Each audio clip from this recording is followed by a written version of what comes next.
Hi, everybody. I'm Melinda Emerson, the Small Biz Lady, and I want to welcome you to Small Biz Chat Live. This is the live recording of our Small Biz Chat podcast, and I'm so excited to welcome you.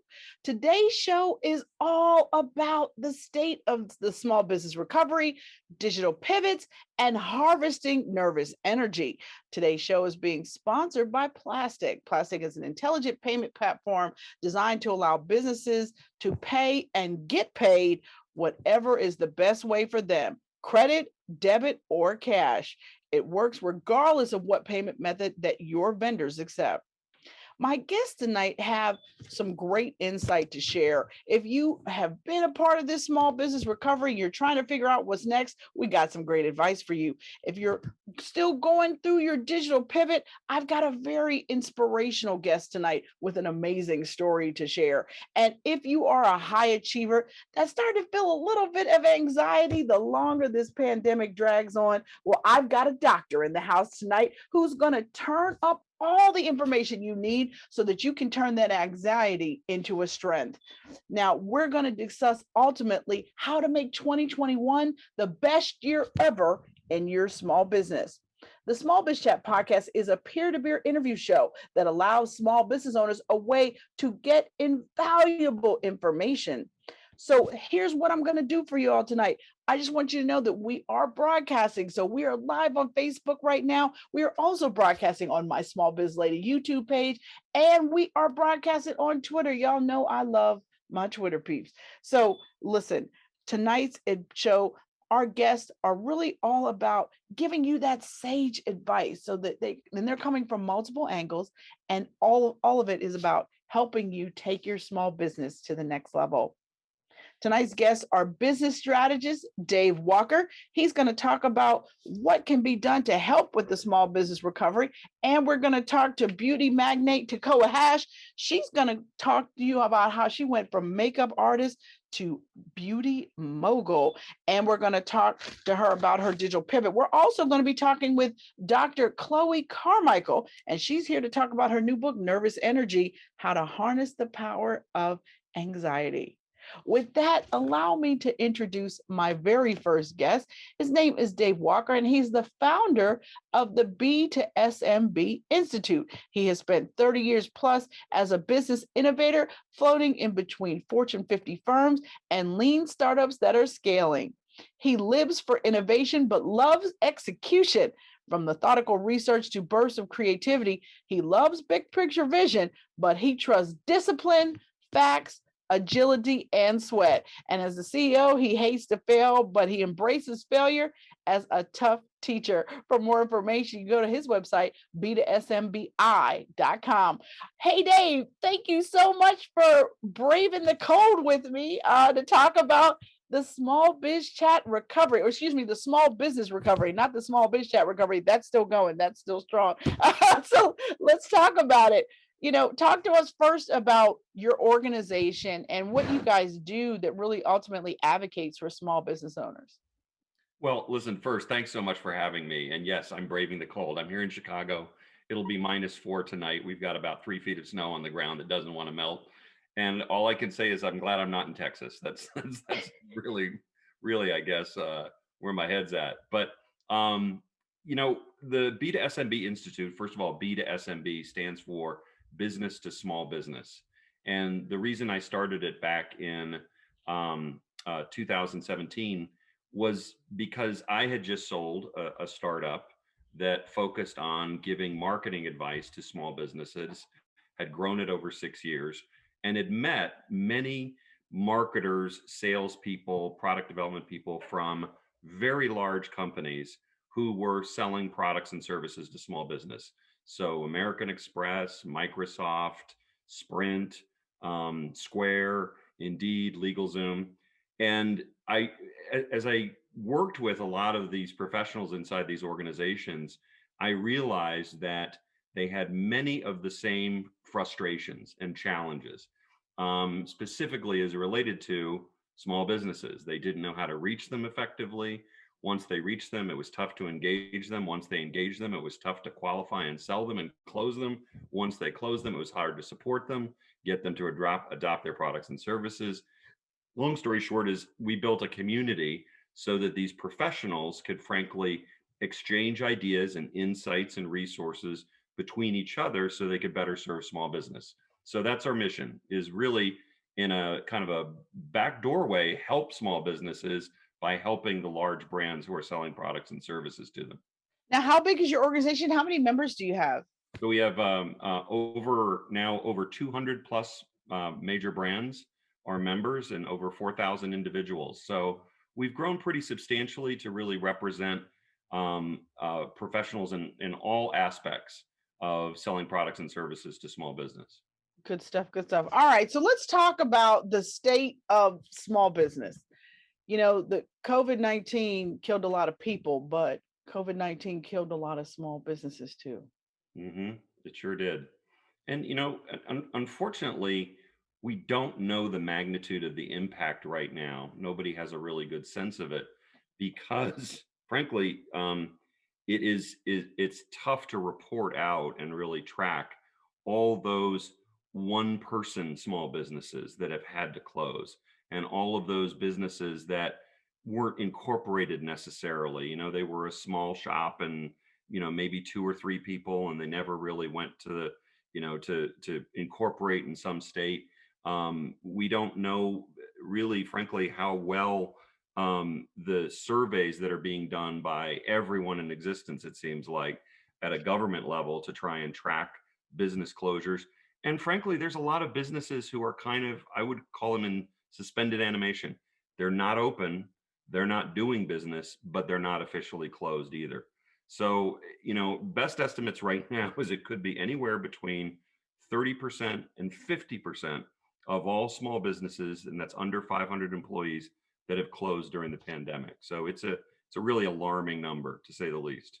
It is, and I think certainly for African American businesses, it could be 50 to 60%, and a lot of that had to do with just how incredibly poor the PPP loan and EIDL loans were administrated and given out, and who got loans, and credit was used as a validator for loans, not how much people needed help. I mean, there was a lot of crazy stuff that went on that really wasn't helpful.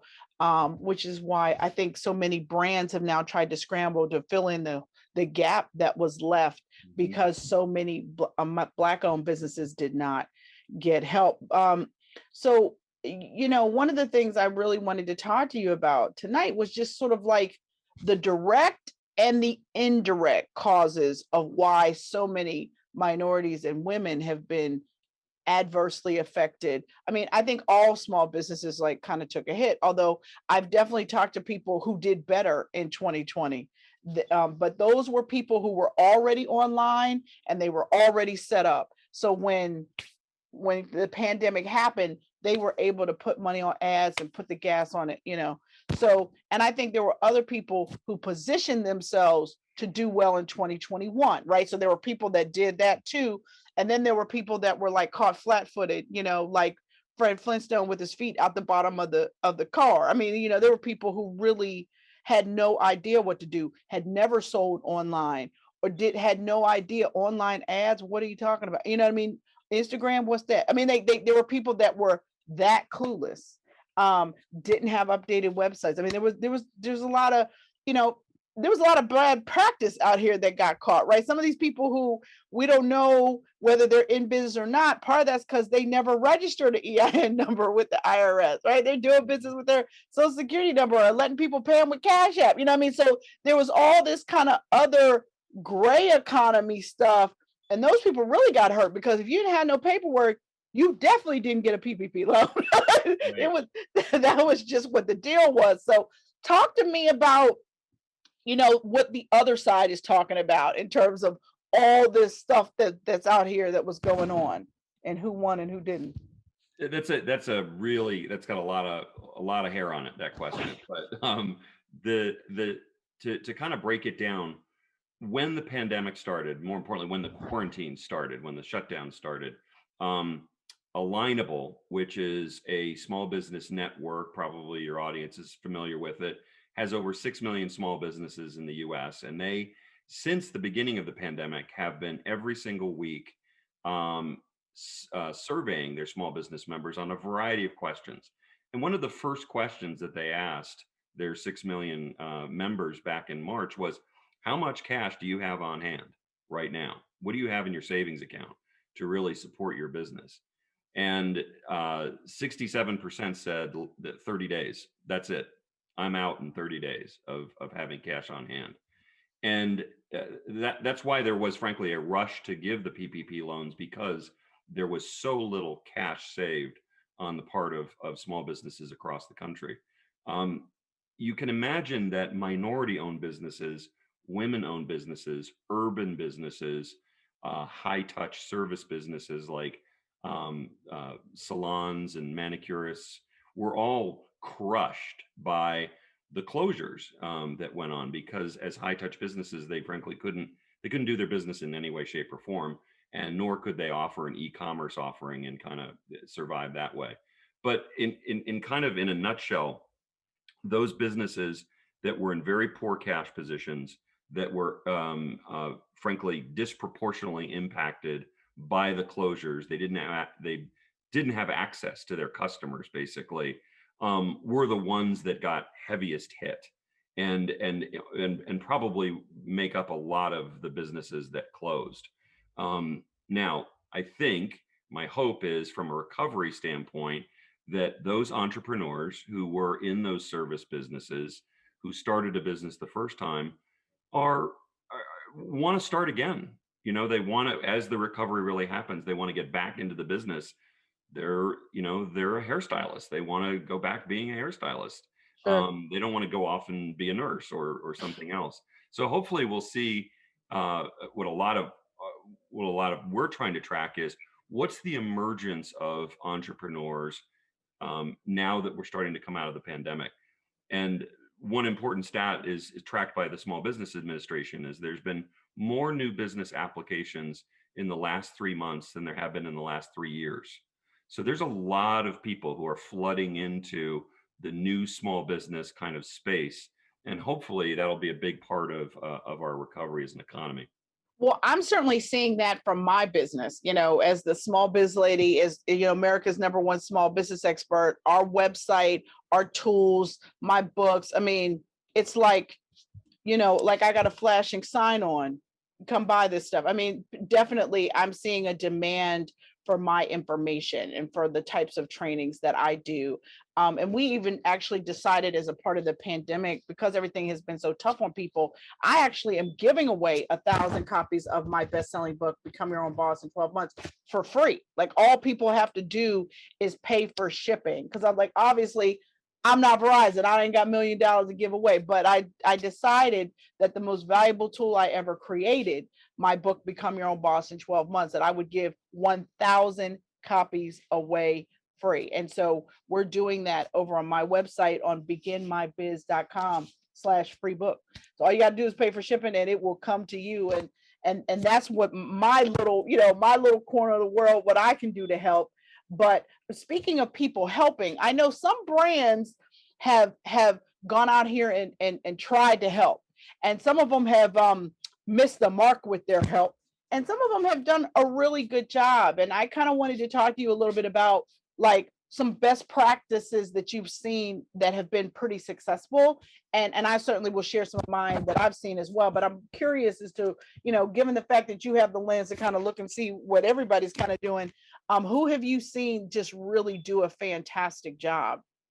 Well, we actually did an event last September where about 25 of our members actually came to a virtual event to showcase what they had done on behalf of small businesses.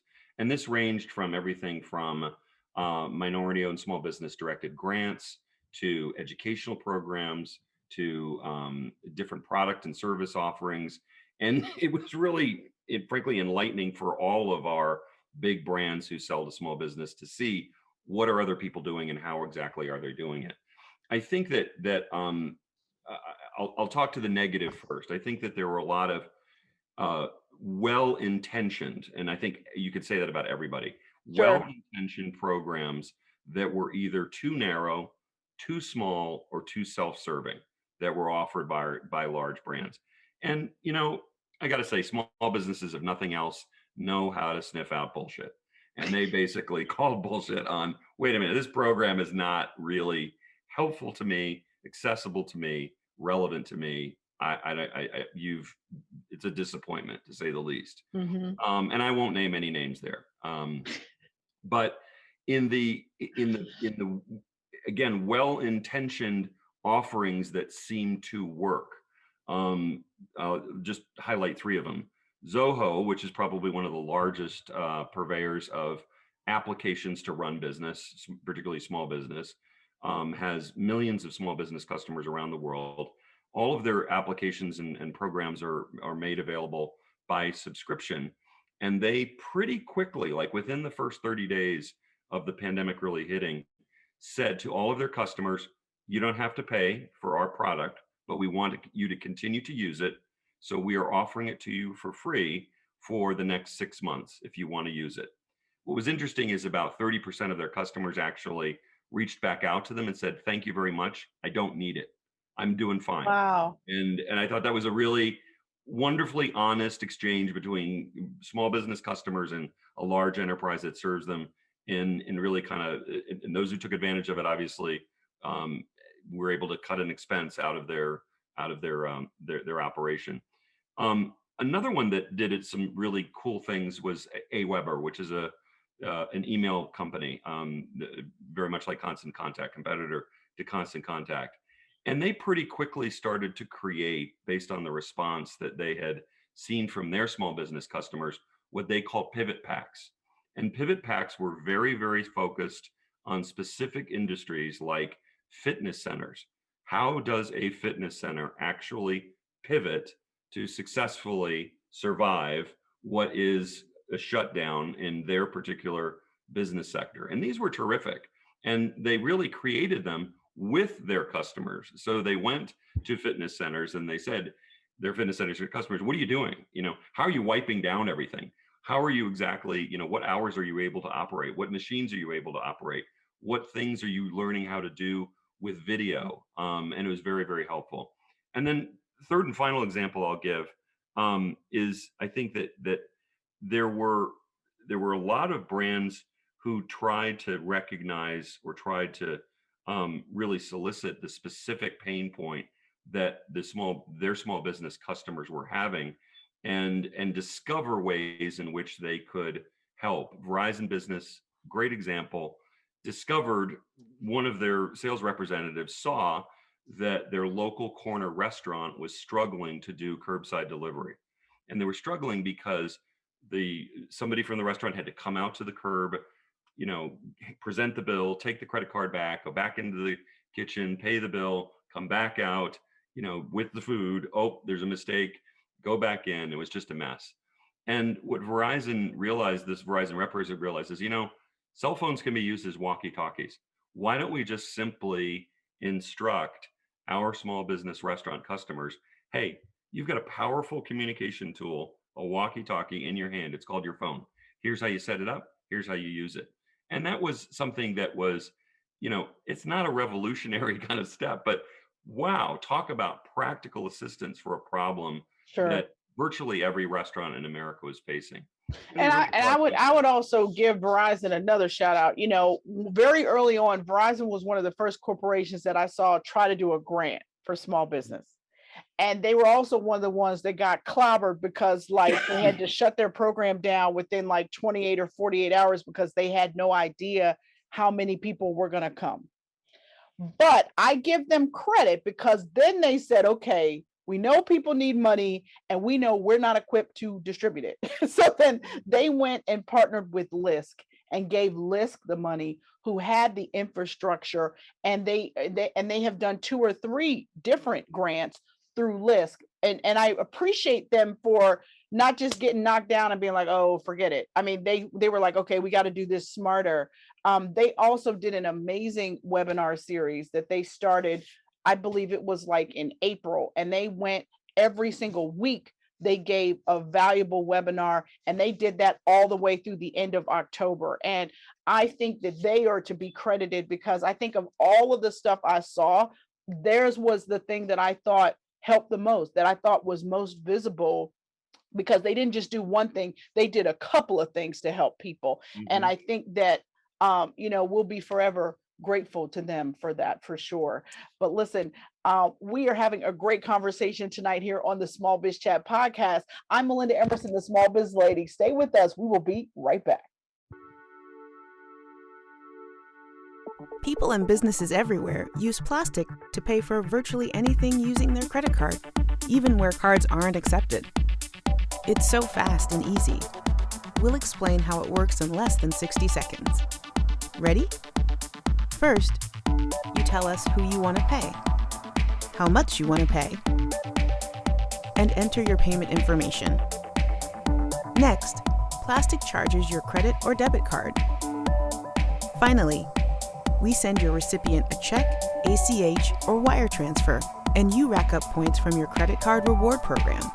Don't forget, plastic also offers global payments, the ability to pay in cash from your bank account, and more. Take 2 minutes and make a payment with plastic today at plastic.com. Plastic. It's the smarter way to pay. Welcome back to the Small Biz Chat podcast. I'm Melinda Emerson, the Small Biz Lady, America's #1 small business expert. I'm here talking with Dave Walker, the founder and CEO of the B2SMB Institute. And we were just talking about brands that got it right in the pandemic, helping small business owners.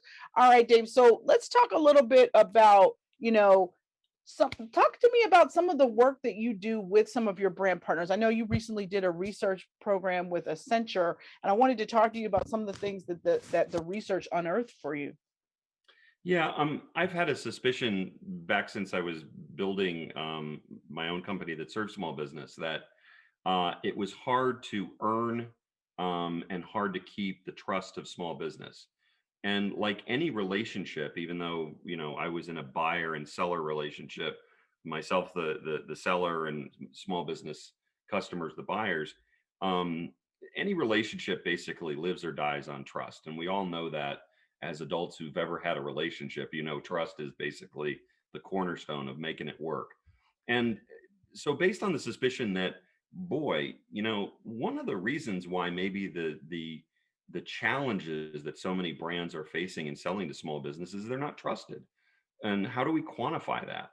So one of our charter members is Accenture, the big consulting firm Accenture, and they were gracious enough to partner with us on doing a very large national survey of, it's called a mirror survey. It was of thousands of small businesses across the US and thousands of people who sell to small businesses from mid-sized to large enterprises. So the buyers on one side, the sellers on the other side. And we got straight to it. We said, do you trust small businesses? Do you trust the enterprises that sell you products and services, particularly the large ones? And the short answer is only 50% said they trusted. So you could say that 50% of the marriages are kind of doomed to failure because there's no real trust at the heart of it. On the flip side, the mirror side, we asked those folks in the large businesses, how many of your small business do you think your small businesses trust you, your small business customers trust you? And they said 80% said yes, they trust us. So right there you have an enormous gap basically in the perception of trust on the two sides of the relationship. And we're really trying to understand now, what are the component parts of that? Is it because I don't trust you because I don't believe you care about me? Or is it I don't trust you because you don't understand me? I don't trust you because I don't believe you have my interests at heart. And as we followed on with the survey and the second wave of the survey, we asked those specific questions. And literally all three of those were the same. 80% of the large businesses said, yes, yes, we care. Yes, our small businesses believe that we have their best interest at heart. And on the small business side, only 50% said yes, they care, they trust us, and most importantly, they understand us. So now that frankly gives all of us on the large brand side, it gives our community the opportunity to address that, to actually say, okay, we got to up our game. We actually have an event in May for all of our senior most executives in the Institute. That's called, it's called the Leaders Forum, but the theme of it is exceed. We have to now, as a community of brands that sell to small businesses, we've got to exceed expectations in a very big way, particularly as small businesses are going into recovery. And that doesn't mean lowering prices. That doesn't mean, offering more bells and whistles on a product. It means really simple stuff like ask a small business, what do you need? How do you need it? And when do you need it? And to accept the answer, not try to sell against the answer. And I think, it's a long road and a long haul, but frankly, with the underpinnings of the data and insights of this research and how much it actually financially impacts these large enterprises, the customers, they don't win, they win and then lose. The customers they can't keep. It's got real financial consequences. I completely know it. I completely know it. All right, last question for you, Dave. Tell me about Small Biz Aid in June. What are you guys doing to support small business? Well, we're literally modeling this on Farm Aid, one of my favorite organizations that I've supported now going on 20 years. We wanted to create an event that will hopefully, everybody's fingers crossed, will be timed to the emergent recovery that we hope we're all in the month of June, and particularly the emergent recovery that's impacting small businesses. It'll be summer. Hopefully businesses will be reopening for good. A lot of the kind of constraints that we're under right now will hopefully be lifted. And we wanted to do an event entirely focused on helping small business, not a selling event, but one where we could work with our member brands to create lots of terrific advice on the very real challenges that that small businesses are facing. We're actually going to host this on the Alignable platform. So those 6 million members of Alignable will be kind of the underpinning of the audience, but we're going to invite all small businesses to attend. And we're really hoping that the content that we develop, which begins with asking the question, what do you specifically need? And we're querying a lot of small businesses on that through Alignable. We'll have a really terrific event. So it's 100% virtual. It'll be the second week of June, the full week, and it really will be offered for free for everybody who wants to attend. Good stuff. Good stuff. Well, we'll definitely circle back with you closer to that time so that I can update my audience and share how everyone can get involved. Thank you so much, Dave, for being here with me. That was such great insight. Up next, we're going to talk about what you need to know to push through a digital pivot. You're watching the Small Biz Chat podcast, and we will be right back.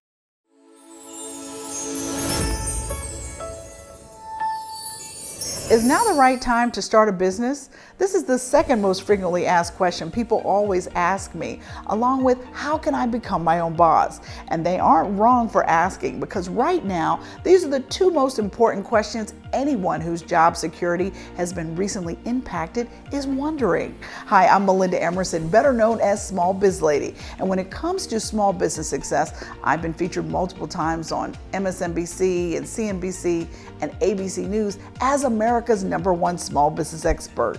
Since the last recession in 2008, I have helped many small business owners plan for success, and I'm still here, reaching 3 million entrepreneurs each week online. I've created a system that will teach you exactly how to become your own boss. I broke it all down into a 6-step system in my best-selling book, Become Your Own Boss in 12 Months. It's the exact roadmap to help you successfully transition from having a job to being your own boss. Due to the COVID-19 pandemic, many folks are suffering, and I want to do my part to help. I'm giving away 1,000 copies of my book for free. All you need to do is cover the shipping. If you have always wanted to start your dream business, let me give you a roadmap to success. Take advantage of my free offer while supplies last. Click the button below to grab yours before they're all gone.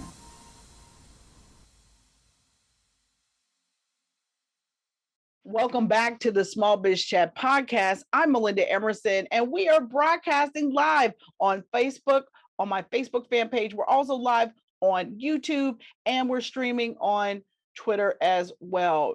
Now it's time for me to introduce my next guest, Tekoa Hash. Tekoa is a creative director and change agent for beauty creatives. She has 25 years of experience as a dot connector in the entertainment, beauty, sports, and entertainment industry. Tekoa is the founding partner of the Technique agency, a management firm for beauty creatives that grosses 7 figures annually. Technique represents celebrity beauty professionals in TV, film, and the entertainment industry. She's also the founder of Global Beauty Tribe, a digital platform for beauty creatives of color.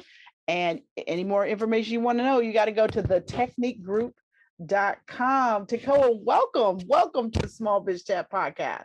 Thank you, Melinda. Thank you for having me. Glad to be here. Now, you know you are a beauty creative because you are fabulous, girl. I love the glasses. All right, now let's jump into this.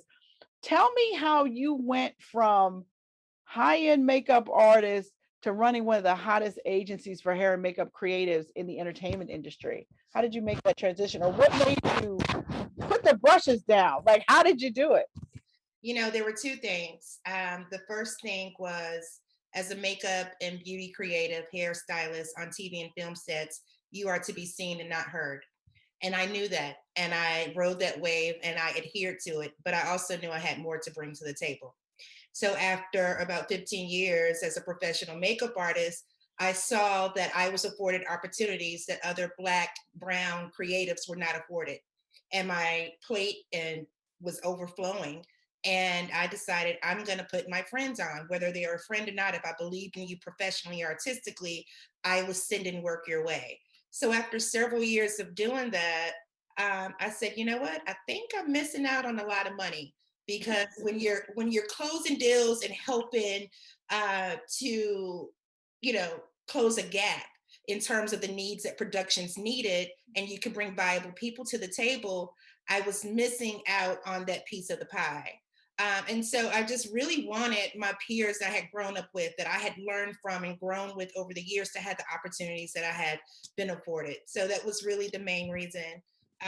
Secondly, I was tired of the brushes, and it wasn't hard for me to put them down at all.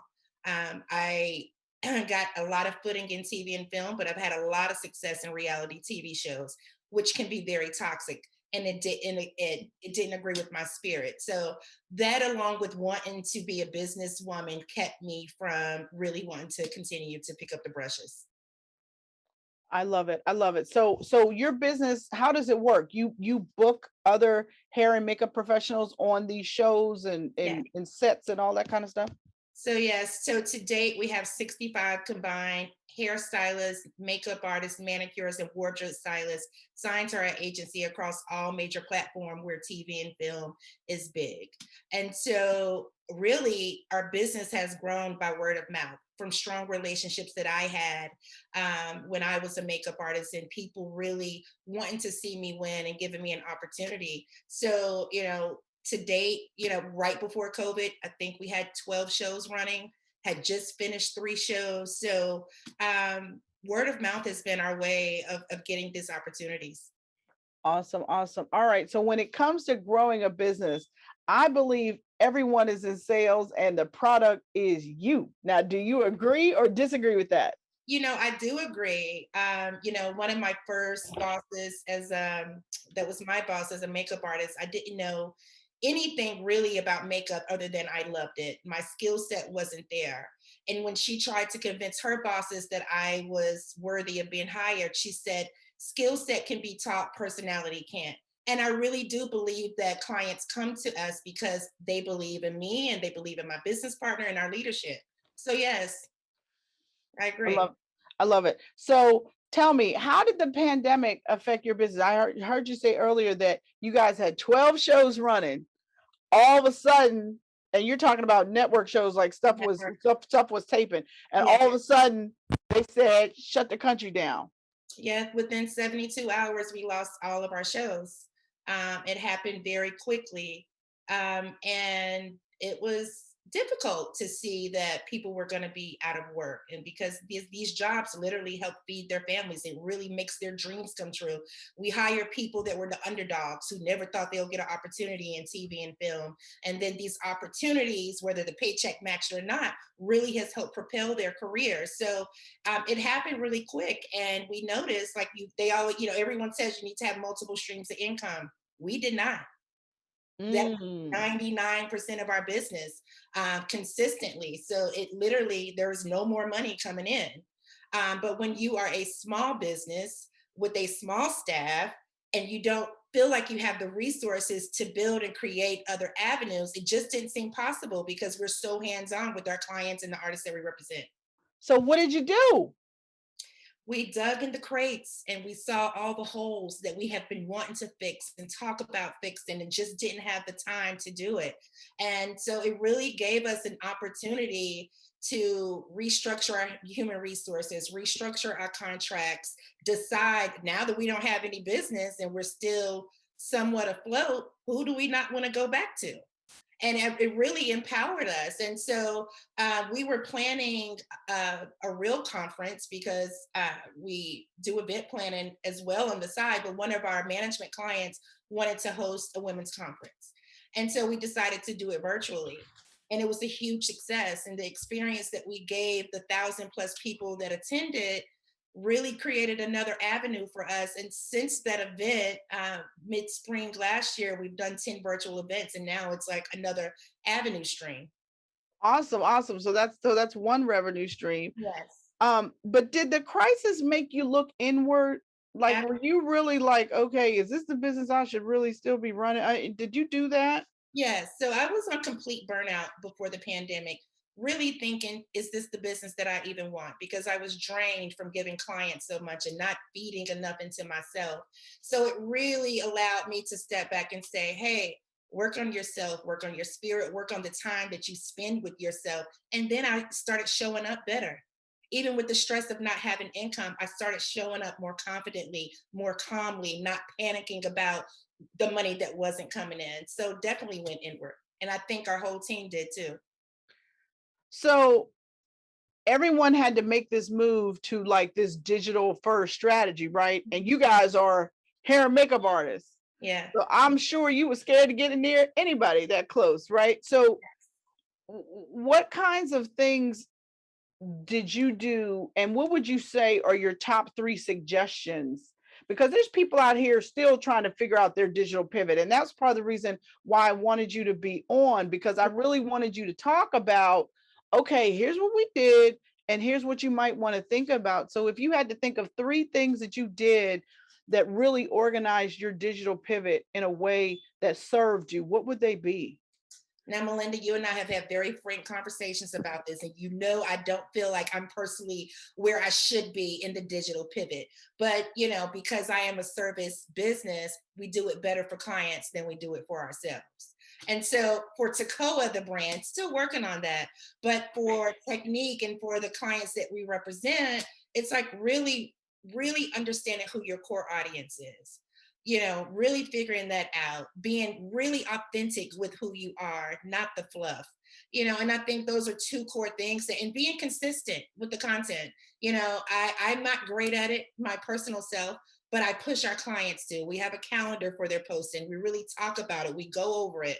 And so those are the 3 things that I feel like in this time where everyone is suffering. And even if you haven't lost money, you've lost loved ones, you've seen people that you care about suffer. It's really being authentic. And I really feel like that's where our power is.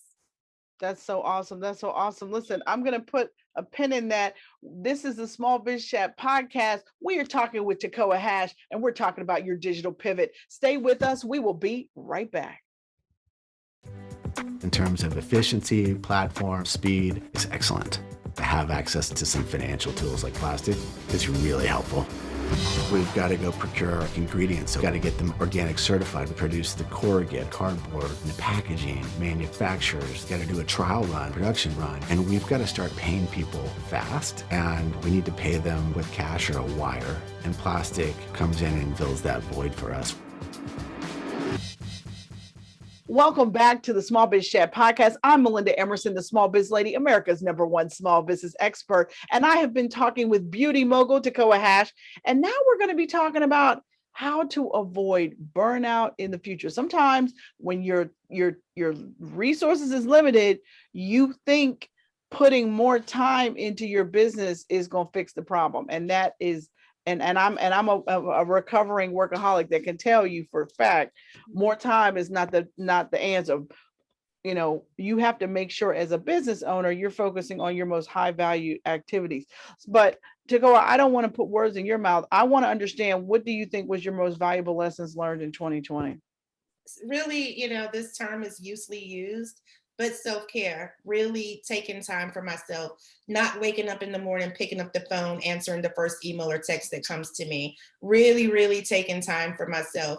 And I see that my support system, my business partners, my clients that are used to me picking up the phone at any time, they've really respected those boundaries. So we have to set them for ourselves so that other people will. Excellent, excellent. Now, what do you find keeps you motivated and inspired, even though we're all, still at home, a lot of us? Mhm. I want to say purpose. Purpose keeps me inspired.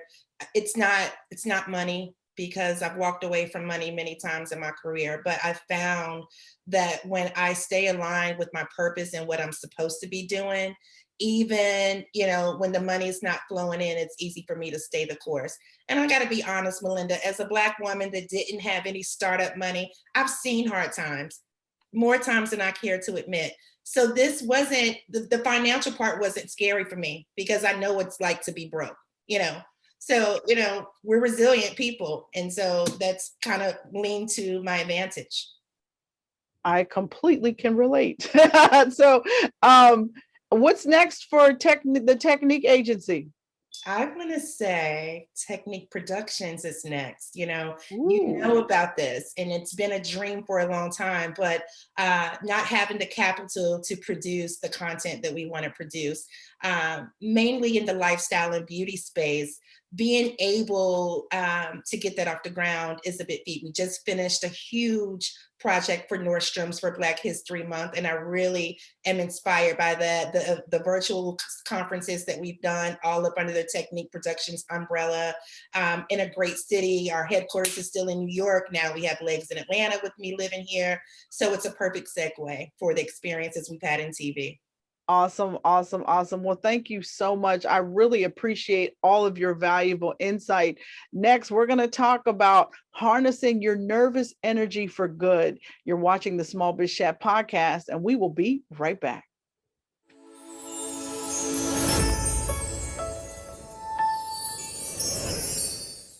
I just finished presenting to over 2,000 small biz owners who jumped on my webinar on how to become your own boss in these uncertain times.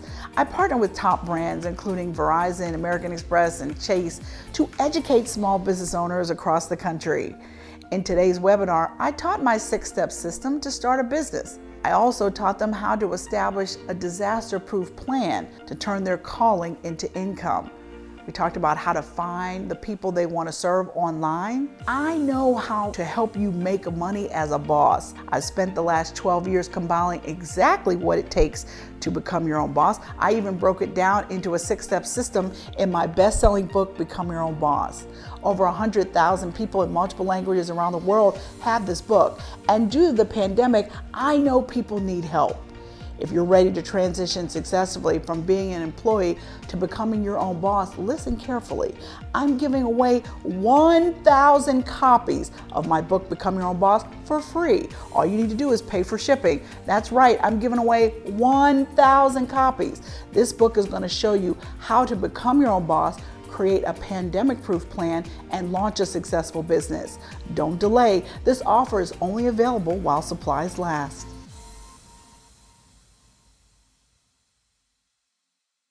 Welcome back to the Small Biz Chat podcast. If you are suffering from anxiety with everything going on with this pandemic, you are not alone. Dr. Chloe Carmichael is here to help us all. She's a licensed clinical psychologist and author of the new book, Nervous Energy: Harness the power of your anxiety. She has a successful private practice in New York City and writes a blog for Psychology Today. Her holistic approach includes stress management techniques that help people overcome anxiety. For more information, go to drchloe.com. Chloe, welcome. Thank you so much for coming to the Small Biz Chat podcast. Thanks, Melinda. It's so great to be with you. Well, listen, I've been waiting all day to talk to you. Okay. I feel like you should put your little sign out that says the doctor is in 5 cents. Okay. So talk to me. We've been living in some stressful times. Now everybody's stressed out over trying to get the vaccine, right? So how are people coping with stress these days?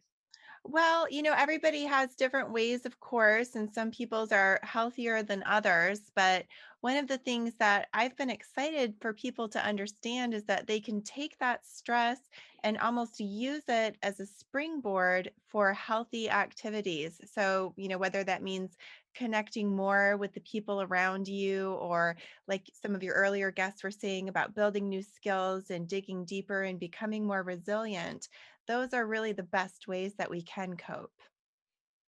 So many of your clients are highly successful people. Does stress affect successful people differently than the rest of us? Like, how does that work? Yeah, I mean, on a certain level, it can, because successful people are used to, being successful. They're used to feeling, to a certain degree, at least in control of their lives. Not that they've never had challenges. They're successful because they can overcome challenges, but they're not necessarily accustomed to pandemic type challenges, right? Mhm. So when we're suddenly destabilized and thrown a curveball, and we're not used to being in a scramble position quite as much, that can be kind of unnerving for successful people. It can be unnerving for everybody, of course, but again, the good news is that Mother Nature actually gives us a little extra boost of adrenaline when we get knocked off, and that's how we can use it to come back even stronger. All right. So in your book, Nervous Energy, you refer to successful people as high functioning people. What does that mean? And could you be a high functioning person without even knowing it? Yes, I think you absolutely could be. So, a clinical term, high functioning, basically just means people that are they have enough resources cognitively and emotionally to be able to say, set an alarm and get out of bed at a certain time, whether or not they feel like it, to hold a job, to have a couple of good relationships. Those are things, Melinda, that we might just take for granted as that's just everyday life and that's doing what we're supposed to do. But actually, it's pretty special. And so in psychology, someone who's doing all of those things is generally considered to be high functioning. So yes, Mm. many people could be high functioning and not even actually know it. All right. Well, that's interesting. So I know that in your book, you talk about the 9 anxiety tools to help people harness their nervous energy for good. Can you tell us some of your favorite tools that you like to use on people? Sure. Well, Melinda, one I would imagine would connect with your audience is called the to-do list with emotions, because I know we all have to-do lists, right? Especially busy business owners.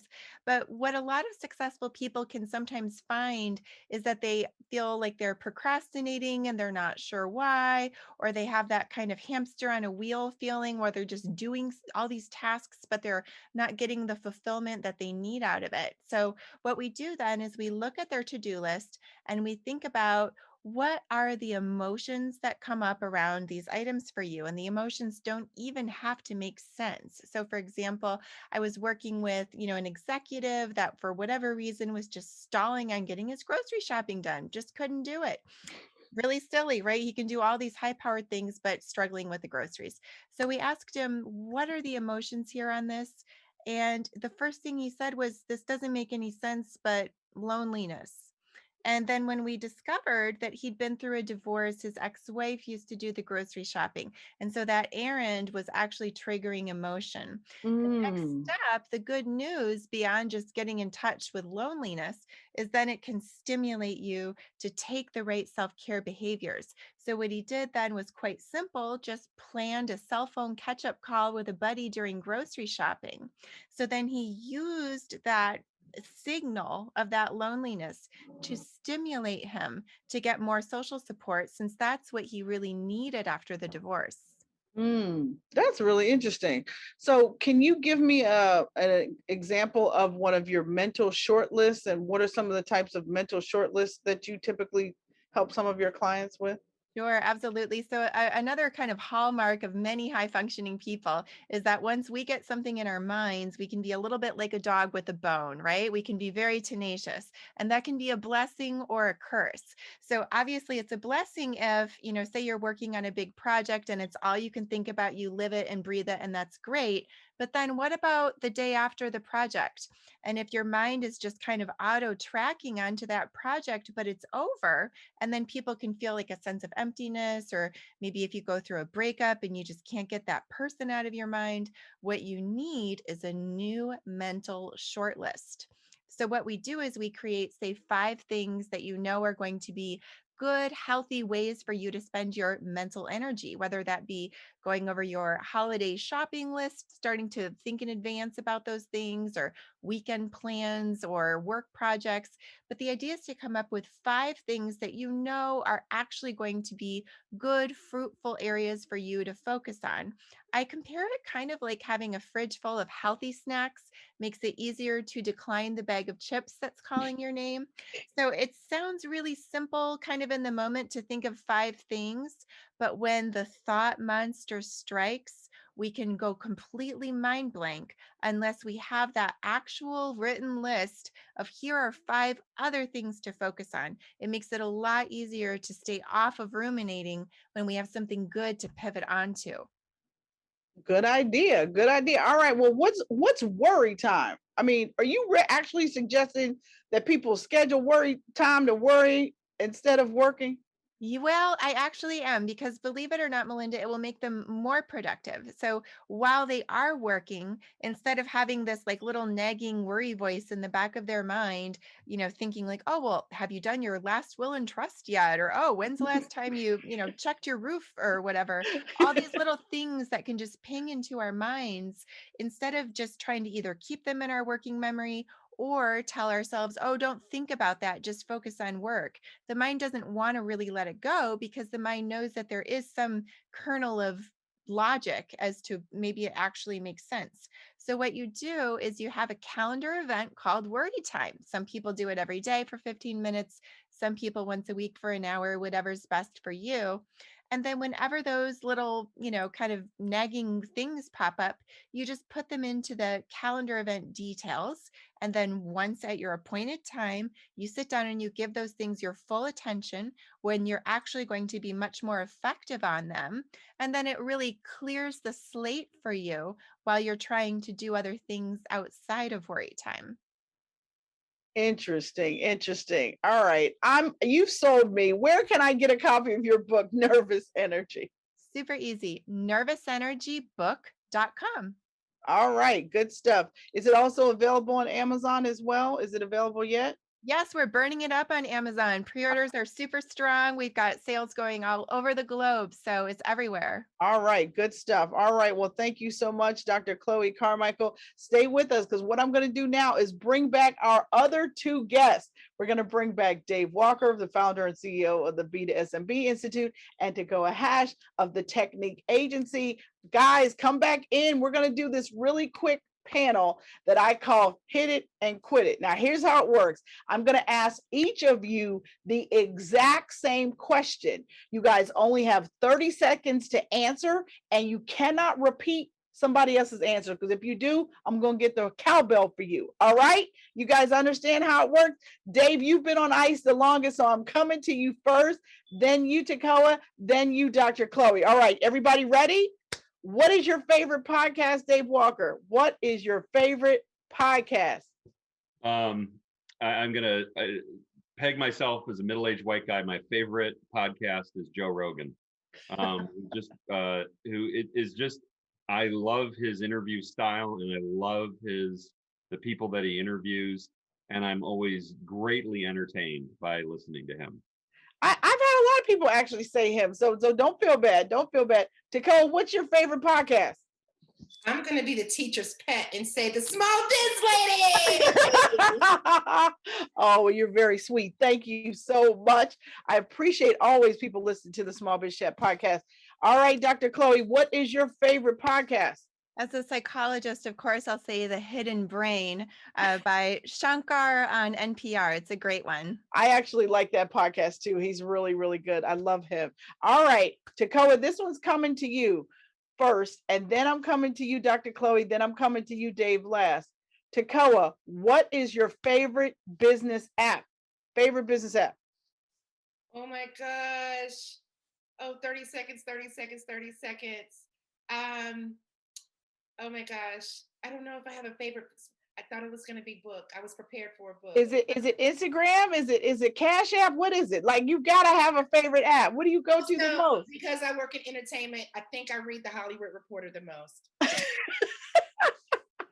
Listen, that's legitimate. I'll take that. Yeah. Thank you very much. All right, Dr. Chloe, what is your favorite app? Well, I'm into a new one lately called ManyCam because I'm doing all these like online Zoom stuff. And so ManyCam has been a lot of fun for on-camera work. I love it. I love it. All right, Dave, what's your favorite app? It's a business app, actually. It's called SquareStack. It's founded by a guy here in Chicago, and it is a kind of a portal. It consolidates all of your business apps into one password, one entry point, keeps them up and open at all times, so that if you want to just jump from Google over into your accounting to see, you create an invoice, and then you want to jump back over to Facebook or LinkedIn, it's all right there. It's all kind of around you in a wheel, and you can just kind of go around. It's called SquareStack. It's absolutely fantastic. Please email me the link to that. That sounds like a useful app. Very useful. And I have to tell you guys, my new secret favorite app, don't tell anybody, is I really like TikTok. I'm just saying. Everybody's going to TikTok. I'm just saying, like when life starts making me crazy, I will go on TikTok for 30 minutes to veg out, like to get it together. And then I'll come back and, write 5 more chapters of my new book, whatever. Anyway.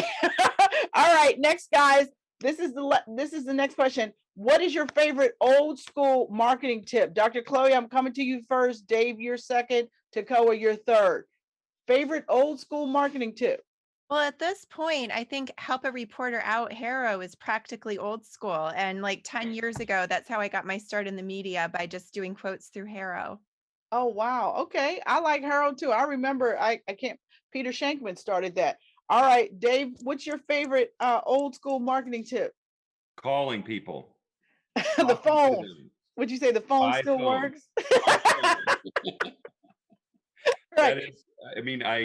I appreciate what Zoom has done, because it's kind of like a video phone call, but I think a lot of us have lost touch with just using our voices and the inflection that's in it to really make connections with people. All right, I'll take that. I'll take that. Tekoa, what's your favorite old school marketing tip? This is the easiest one for me. A handwritten thank you card. I as a teenager, I loved writing letters, and it's like a lost art. So it gives me a chance to tap back into that. I love that. I love that. So my favorite old school marketing tip is choose another holiday other than Christmas to thank your customers. We thank our customers on Valentine's Day, and it always works, because let's say there's somebody that doesn't get a Valentine and they get a Valentine from you. Do you think that person's not going to give you a contract? Listen to what I'm saying. So that is my old school marketing tip. All right, last one, you guys. Last one. Dave, I'm coming to you first. Best business book you ever read? In Search of Excellence. Easy answer. Say it again? I read it back, In Search of Excellence. Okay. It was written back in the mid 80s when I had just come out of graduate school, and it was the Bible pretty much throughout the 80s of really talking about how to achieve excellence in any endeavor in life, but principally in business. It's an absolutely fabulous book. I recommend it. Still think that it's as viable today as it was back when. Love it. Love it. Dr. Chloe, what's your favorite business book? Right now, I'm loving Ask by Ryan Levesque. He talks about really good open-ended questions to ask people on your list. I'm getting super into it because I like relationships, and so I like to ask. I love it. I love it. All right, Tekoa, what's your favorite business book? Right now, I would say The Memo by Minda Harts. She has resonated with me as a Black businesswoman so much and validated me in so many ways. So I want to say that I've gifted that book to so many people. So yes, I The love her too. She's a buddy. I'm going to get her on the show soon. She's great. I Mermaid. love that book too. I will also tell you guys my favorite book is Disrupt You by Jay Samit. This book will change your life and it changed the way you think, because in this book he says everybody wants to, take over the world, but start by disrupting yourself. I love that book and I love Jay. So listen, thank you all so much for joining me on today's Small Biz Chat podcast. Dave Walker, CEO of B2SMB Institute, Tekoa Hash from the Technique agency, and Dr. Chloe Carmichael, author of Nervous Energy. Thank you guys so much for being here. I can't tell you guys how much we appreciate it. And thank you all so much for joining me for this episode of the Small Biz Chat podcast. If you want more information about how to start or grow a small business, head over to my blog, succeedasyourownboss.com, to get more information. Now, the mission of Small Biz Chat is to end small business failure. I'm Melinda Emerson, Small Biz Lady, your host, and I'll leave you with this. You never lose in business. Either you win or you learn. God bless everybody. Good night.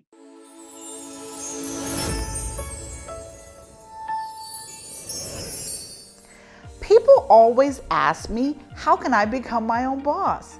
With multiple features in the New York Times, Forbes, and on ABC News as America's #1 small business expert, I know a thing or two about how to do it. Hi, I'm Melinda Emerson, Small Biz Lady, and I've been coaching small business owners since 2008. That's right, I've been helping small business owners plan for success since the last recession, and I'm still here reaching over 3 million small business owners a week online. I've spent the last 12 years compiling exactly what I did to become my own boss. I even broke it down into a 6-step system in my best-selling book, Become Your Own Boss in 12 Months. Over 100,000 people in multiple languages around the world have this book, and due to the pandemic, I know people need help. If you're ready to transition successfully from being an employee into your own business, I'm here to help. I'm giving away 1,000 copies of Become Your Own Boss in 12 Months for free. All you need to do is pay for shipping. That's right, I'm giving away 1,000 copies for free. If you've always wanted to start your dream business, let me give you a roadmap to success. This offer will only be available while supplies last, and when they're gone, they're gone. Click on the button to grab your copy today.